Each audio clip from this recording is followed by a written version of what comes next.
દહેજ પોલીસે ગત રોજ વડોદરા ગામ પાસે આવેલા new India acid private limited company ખાતેથી દેશી હાથ બનાવટી એક તમંચો તથા 1 નંગ જીવતા કારતૂસ સાથે તમંચો લાવનાર અને મંગાવનાર 2 લોકોની ધરપકડ કરીને કાયદેસરની કાર્યવાહી હાથ ધરી છે. ત્યારે સાંજે જ દહેજ પોલીસને બીજો એક આર્મ્સ એક્ટનો ગુનો શોધી કાઢી કાયદેસરની કાર્યવાહી હાથ ધરી હતી. દહેજ પીઆઈ એચબી ઝાલાની સૂચનાથી સર્વેલન્સ સ્ટાફના માણસો દહેજ મથકના વિસ્તારમાં પેટ્રોલિંગમાં હતા. તે દરમિયાન સર્વેલન્સ સ્ટાફના માણસોને માહિતી મળી હતી કે દહેજ વાડિયા ચોકડી પાસે આવેલા ઋષિરૂપ સોસાયટી જવાહર યાદવના મકાનમાં રહેતા અમનકુમાર મુનીલાલ મંડલ પોતાની પાસે દેશી હાથ બનાવટી પિસ્તોલ રાખે છે. માહિતીના આધારે પોલીસે તે સ્થળ પર તપાસ કરતા એક ઈસમ અમનકુમાર મુનીલાલ મંડલ હાજર મળી આવ્યો હતો.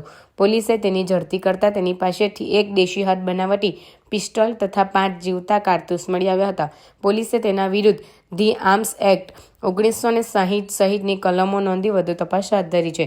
તેમની પાસેથી મળેલા એક દેશી હાથ બનાવતો પિસ્તોલ કિંમત ₹20,000 અને 5 નંગ જીવતા કારતૂસ કિંમત ₹500 અને એક મોબાઈલ મળી કુલ ₹25,500નો મુદ્દામાલ કબજે કર્યો હતો.